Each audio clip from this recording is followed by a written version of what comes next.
Good morning, namaskaram, and welcome to episode 59 of Daily Global Insights with Sree and Sree. Sridhar Chityalaji, namaskaram, and welcome to PGurus channel.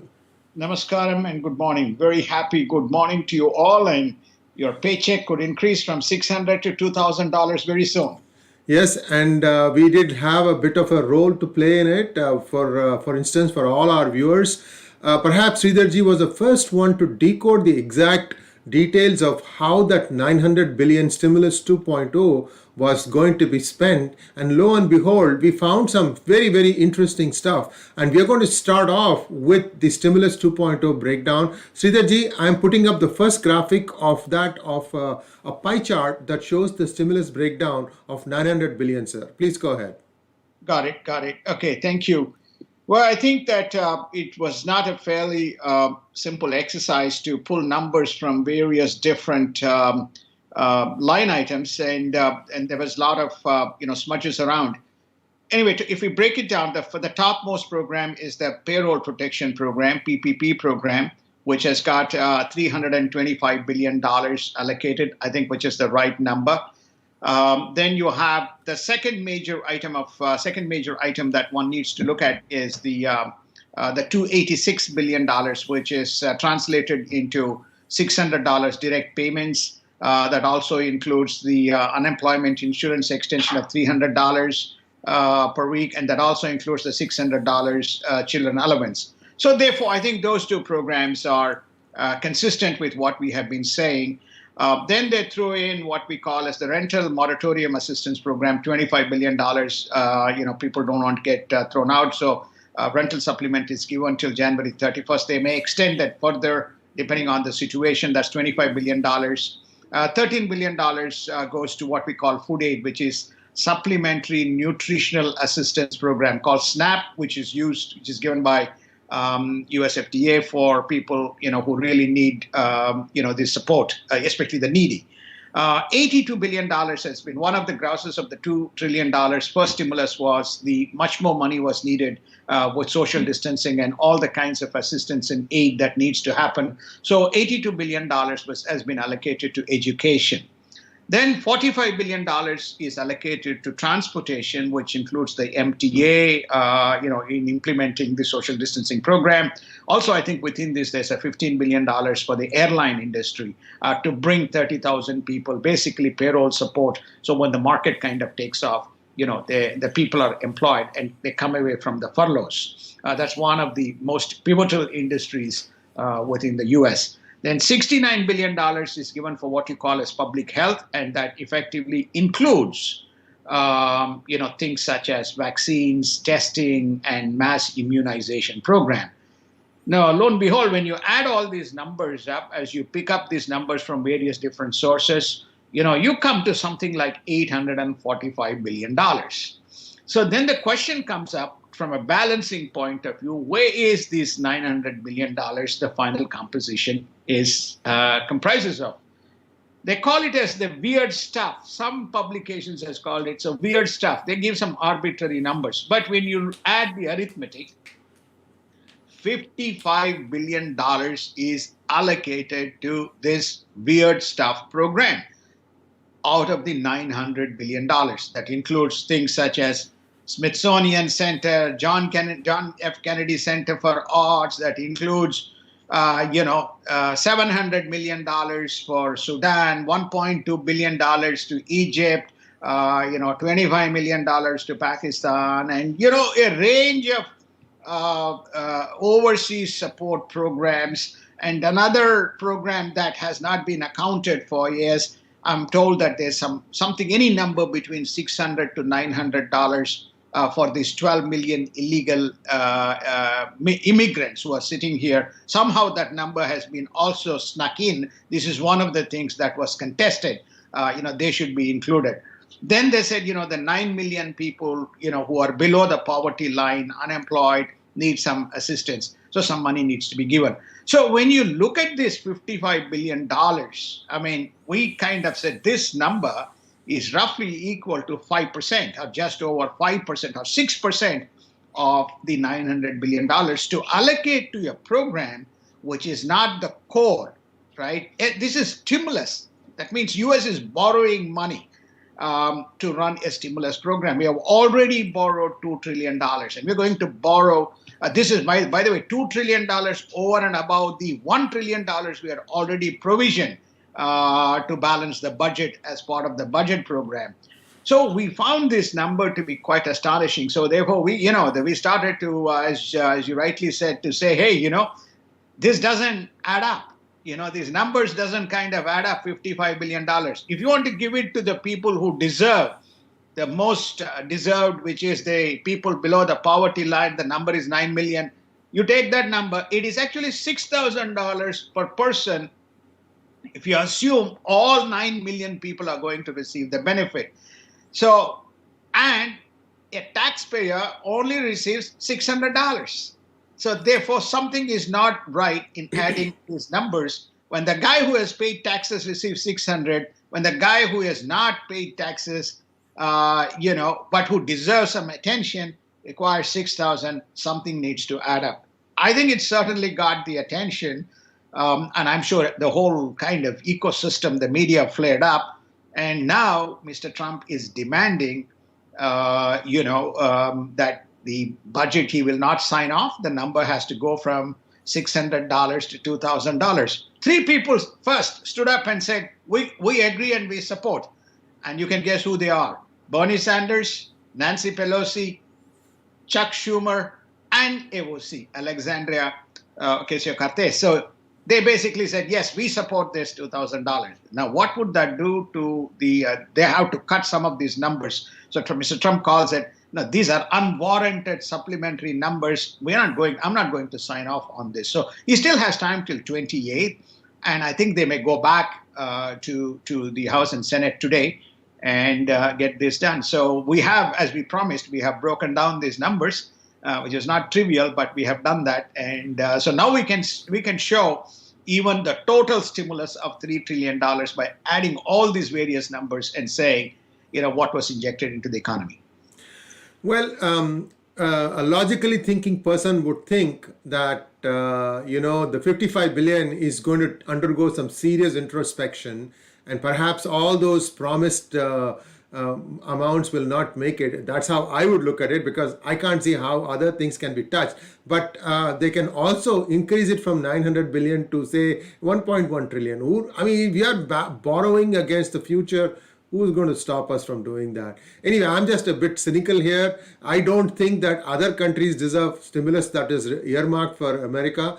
And it also is important to understand, like you said, sir, that 85% of the government revenues come from personal income taxes and corporate payroll income taxes. This is where the bulk of the revenue for the government is coming.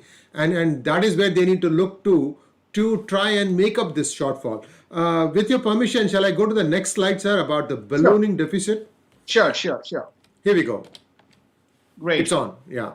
Fantastic. So I think that we started the year, around, somewhere close to $23 trillion. Now, when you add this 1 plus 2, $3 trillion, we are now touching $27 trillion by way of the deficit. $27 trillion, okay? On a GDP, which is projected to be, fortunately, the contraction in GDP is expected to be only minus 2.4% as opposed to 6% as was envisaged. This is on a 21.45 trillion or 21.5 trillion economy as we finished in 2019. So therefore, when you put this in context, we are now looking at a deficit chart somewhere close to 130% of GDP, right? 130% of GDP.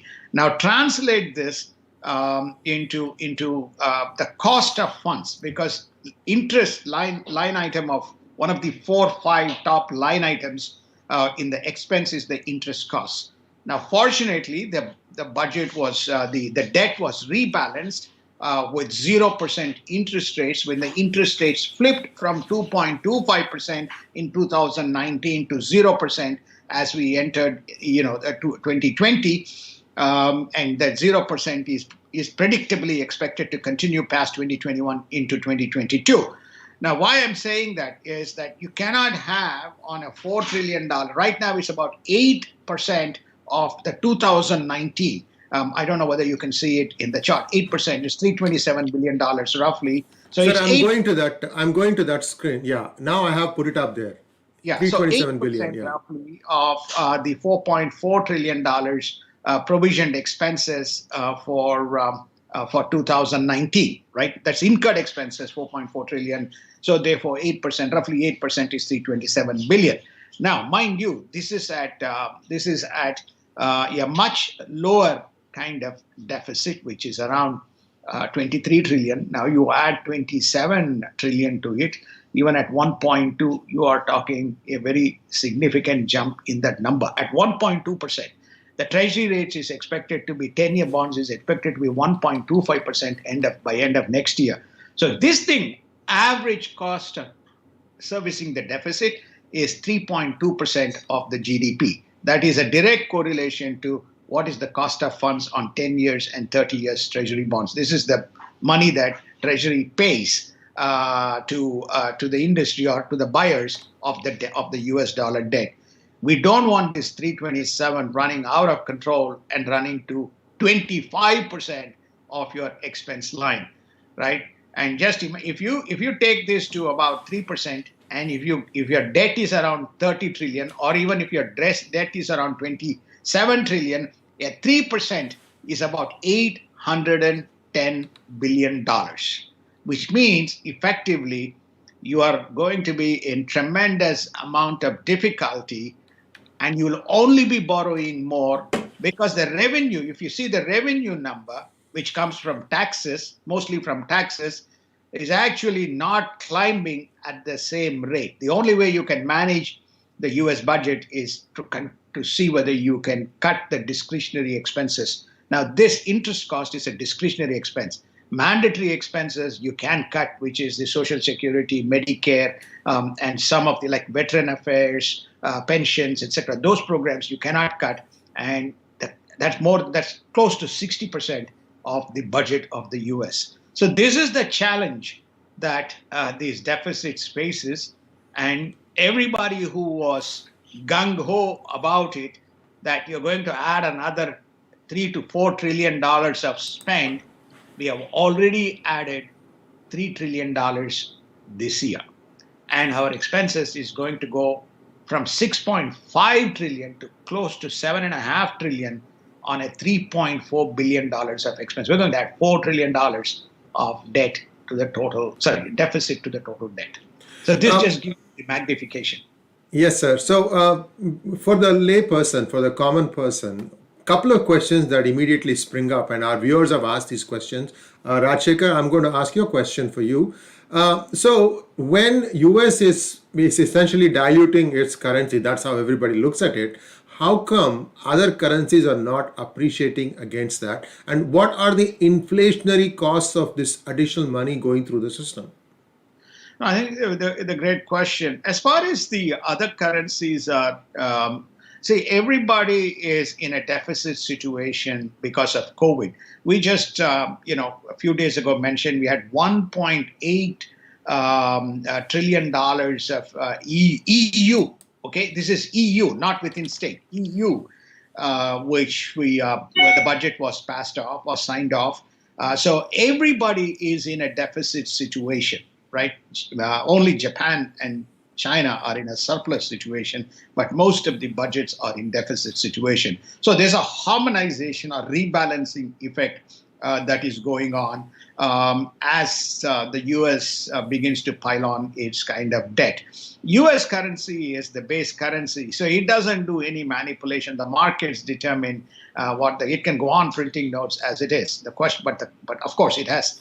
The point about the inflationary trend is, well, most of the people the inflation we predicted is 1.2% in 2020 as we finish. And the projected inflation for 2021 is around 1.7 or 1.8%. We had given that chart as well in yesterday's, I think, if I remember, yesterday's or day That is before. correct. That is correct. For inflation. So there is the inflation target is 2%, 2 to 2.2%.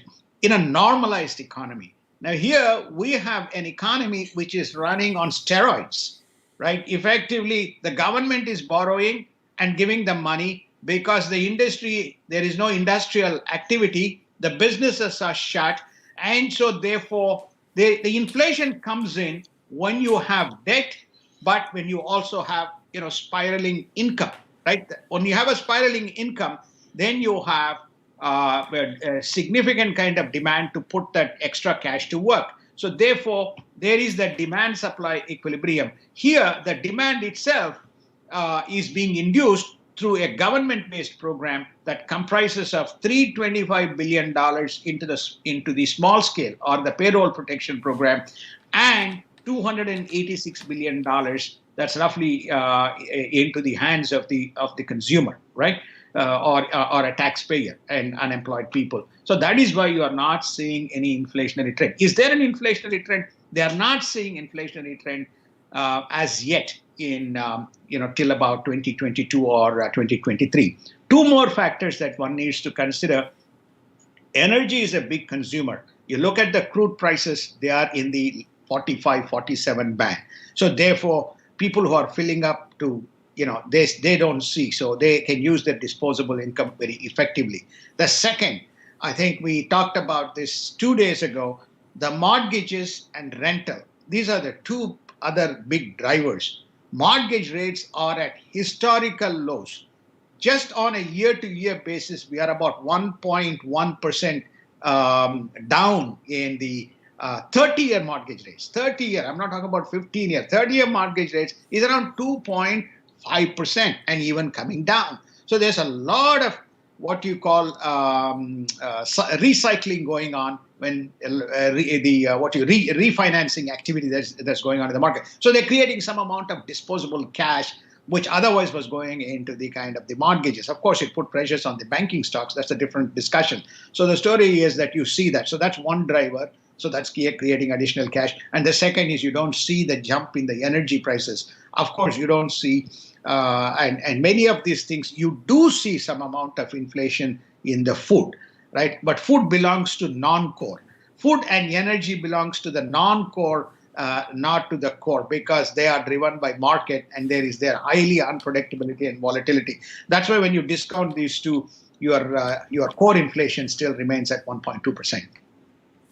Sir, let's take a quick look at the federal spending and revenues chart. This is a slide 3 in our slide deck, where we are looking at the budget deficits. Do you want to add anything beyond what we've already done that? Because it looks all the way up to 2030, if you look at the projections. So the deficits are going to be running for another 10 years in the U.S. Economy, it looks like. No, U.S. economy will be running in deficits for at least very clear. Let's assume today President-elect is Mr. Biden. Next 4 years, we're going to have spend. So there's going to be deficit. Okay, next 4 years. So we are going from 2020 to 2024. You add more deficit, so you have more costs. Right, so that means you have inflated your expenses. We talked about it. We assume that the interest rates will continue to kind of remain sluggish. So the story is, then when you forecast it out for the next 4 or 5 years, this is the what you call debate, toggle between the Republicans. And so the Republicans say, to create employment, to sustain employment, to create economic activity, you must give more money into the hands of the consumer and more money into the hands of these ultra-rich people who can put that capital to kind of work and create new business opportunities. Now, which is one of the reasons why Taiwan Semiconductor Corporation is coming into United States and creating 600 specific jobs. So they bring capital and so on. So because you can't create jobs using the government. Whereas on the contrary, the Democratic policy is just to say, hey, you need to, we can't just go on adding expenses. We need to offset the income. So let us cut, estate duty. Let us cut, the top ceiling. let us add more taxes, beyond a specific ceiling. If you are, above 500,000, if you are above. So it's not that that percentage of population is very significant. Republican argument is it is non-material in terms of what you can extract because there's a 0.05% of the population or the tax universe is in that specific segment. So under those circumstances, the observation that you made is we will be running this for the next kind of 10 years, and that's what that chart kind of projects. And that chart has been recalibrated in a post-pandemic situation, or a pandemic situation which originated in March, right? Now, we are seeing now the second wave of COVID here. So the question is, are we going to finish first quarter, second quarter? And if that further dips, if it extends beyond the first and second quarters, well, you're going to require more stimulus because you are saying shutdowns is the only solution. Yes, indeed. And let's take a look at the COVID situation across the world. The WHO, whatever little integrity it has, now says that the new strain 117, B117, is not a major health alarm. So we also saw some small moves in that France has opened its borders with UK for those people who are traveling without COVID symptoms. So how do you see this thing play out, sir? Well, I think there is, talking to some of the people. I told you I spent some time with doctors, especially around this, what they call SARS-CoV-2 BUI 202012/1, or another technical name that you had given. They say that it has originated in southeast of England and nearly accounts for 60% of the new stuff in London. They say that this virus is, WHO was not aware how this particular strain has emerged. They don't know how it has come. Right? One of the things that they say is it may be because this virus finds itself, it is fit to live and spread in humans. So in other words, it has a mutation theory which seems to work very well in human. This is what you call, this virus seems to be some kind of self-learning mechanism. It mutates faster. The numbers that apparently they first detected it somewhere in July last year, July to September last year in Britain, and they've been tracking it. It mutates faster, and the mutation rate is 1.1 to 1.3% faster relative to the normal strain. And in India, they say it's a different strain. In Asia, they have a different strain. There are 3 or 4 different strains. Though the WHO has stated it is not more dangerous, but because its structure is still under study, they don't know whether the vaccine needs to be modified. That's number one point. Number two, there's also a concern whether the vaccine that is supposed to create antibodies and build the immunity, whether this mutation can penetrate through that specific medium or the antibody system. That's one thing that has raised concern. The second, the treatments that people like Mr. Biden and went through, what they call, what is it? There's a specific name that has been given to that, the transplantation, the plasma transplantation that occurred. They don't know. It's called monoclonal. They don't know whether that monoclonal is still very valid because the research is still on. So there's more uncertainty around this specific vaccine or decoding of this strain based on what seems to have been originated in England. There's also another theory that this is not just, it seems it's already left London.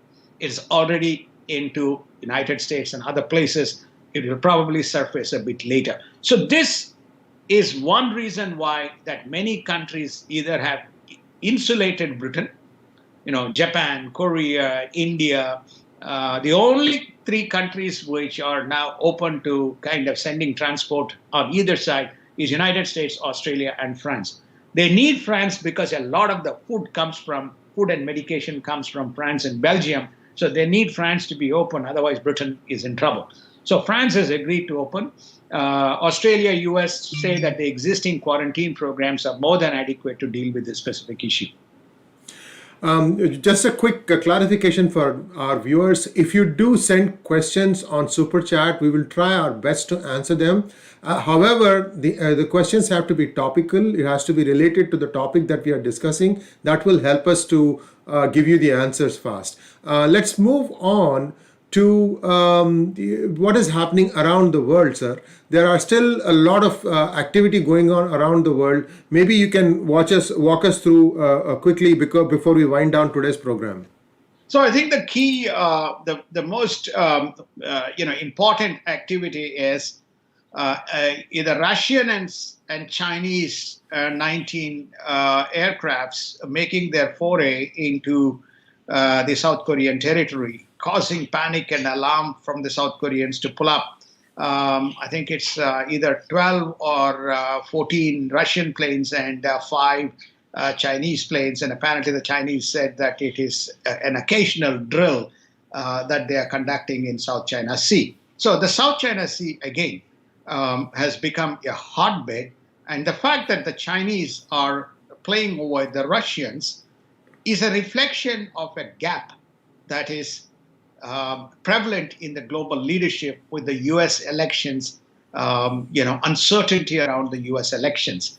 Usually, you will find that it's not that the Quad activity is silent. I'm sure they are monitoring and managing and actively kind of tracking this system. But the fact that the Quad has not been mentioned, okay, for example, President Biden has not talked about Quad. He has talked about APAC, Trans-Pacific, open skies, open borders, etc. Whether that is sending a signal to the Chinese and the Russians to create a little bit of an issue. That also coincides with what you had communicated to us yesterday, which is around the Russians delaying the S-400 and being cheeky about it to India, right? The one that you talked about. So there is this gap that is prevalent. That seems to be, people are playing around that specific gap and exerting subtle pressure. On the sidelines, India and Vietnam, around the same time, I think yesterday, they had a dialogue and they are talking about how to expand the footprint of the BrahMos missiles so that there is a much firmer kind of a deterrent. What happened in Korea will happen soon in Vietnam, because Vietnam is fast emerging in the definition of the Asian markets is China too, right? Industrialization, manufacturing, the first port of call when manufacturing shifts from China, when manufacturing shifted from the world, United States and other places, the first port of call was China. You said you come here, cheap labor, this, that, everything is efficient. All those attributes on a smaller landmass is Vietnam. So therefore, Vietnam is fearing that it needs to organize itself, and the Indo-Vietnam is a classic example. The third thing that to kind of complete this, there's a third is that Wilbur Ross has further banned 19 organizations, drone companies, their semiconductor manufacturing corporation, their biotech company, their robotics. They feel many of these technologies are being either stolen or taken from here and being put to use for defense purposes, which is going to harm the world. So 19 more companies specifically named and targeted, and they will be off the list, and also off, some of them are listed in US, they will be off the listings as well. So that's the third. Fourth is that Chad Wolf, who is the Department of Acting Assistant Secretary for Department of Homeland Security, we'll put it up in PGurus, gave a very scathing remark about China, and he indicated that this is a civilizational conflict between democracy and non-democratic principles. So what we are facing, the biggest threat that we face is this. So these 4 events, when you constantly peruse through, you find that there is a fundamental issue that the world faces beyond COVID and beyond employment and economic is around the security. And that has been Every day we have incidents around the world creating and causing concern for people to look at, okay, how do we kind of deal with this specific challenge? That's the global talking point. Money, jobs, economy, COVID, how to combat, and what is going to happen to our nations on any one of the domains. It's not necessarily, I mean, US is facing big issues around the data. US is facing around the penetration into the education system. US facing issues around the economic consequences. Ballooning deficits, and mean that you have to reduce the cost of the items. So how you're going to do it without an offsetting import market is a big challenge. So I think this is the kind of the summary. There's one more thing which is a very small. Israel government again collapsed. So they'll be back into the elections very soon. So this is in a tumultuous environment. Israel is important because a stable government in Israel is very critical for the whole West Asian piece. That's another flashpoint in the global theater. Just a couple of things to complement to what Sridharji said. I wrote an article yesterday on PGurus.com about how Russia, having taken 40% of down payment for the S-400s, is now delaying shipment up until 2021. On the one side, India has paid 40% money. They don't get these S-400s. On the other side, China has already I would say, double quotes, bought 6 S-400s from Russia in 2014. Some of them are focused on the Ladakh.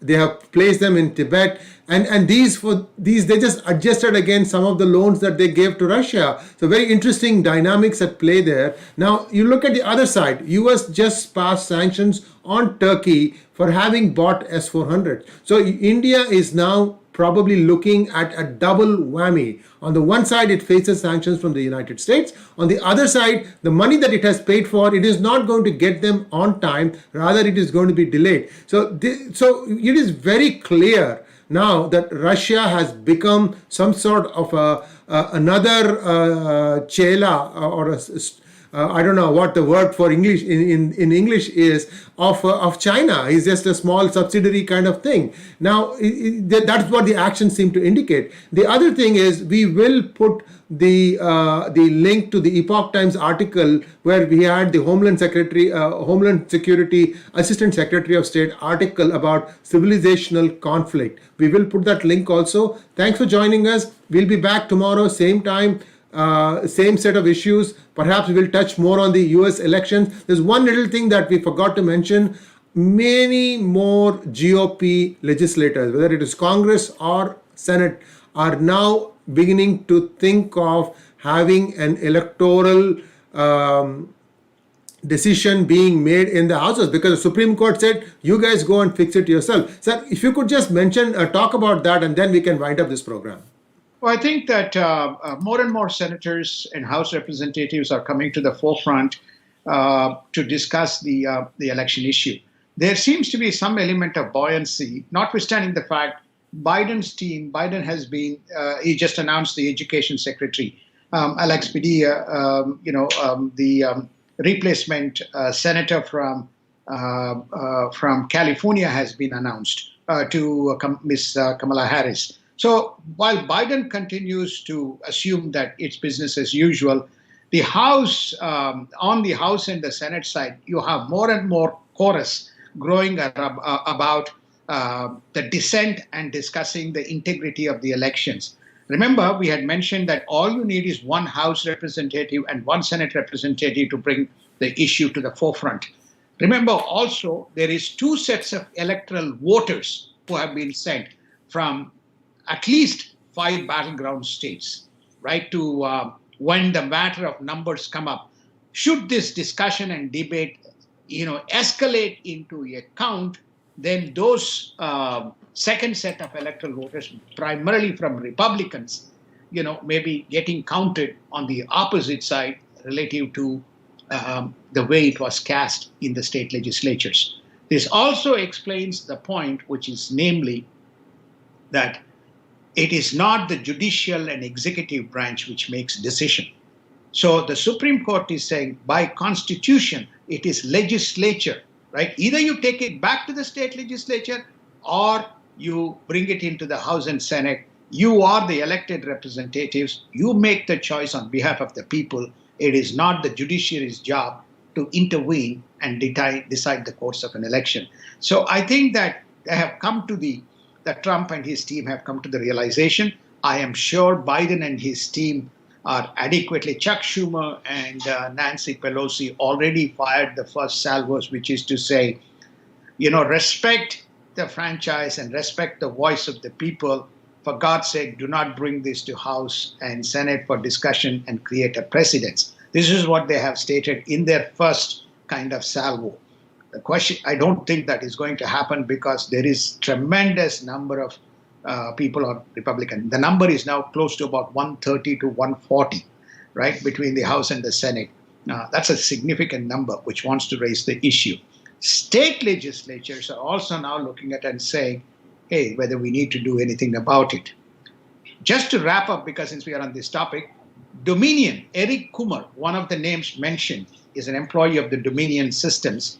He has filed a defamation suit saying that his name has been mentioned because apparently some conversation was recorded and it was saying Eric, and there seems to be only Eric Kumar. So, and he has filed a defamation suit against the publications, and he has filed a suit against the presidential legal team and Trump himself, which is around whether he was the whistleblower in the integrity of the Dominion system software. So there's not a dull moment, and this is making its way towards the January 6th crescendo. I think January 6th would be a very important day in terms of the U.S. history. We may have to go back to 1800s, when the last time when this event occurred, and there was a drama, in the House and the Senate in the selection of a president. Thank you, sir. And that's it for today, folks. We'll be back tomorrow bright and early at 8 a.m. Pacific, 6:30 p.m. Indian Standard Time. Namaskar. Thanks for watching, and do subscribe to our channel. Namaskar, and thank you so much. Have a wonderful day.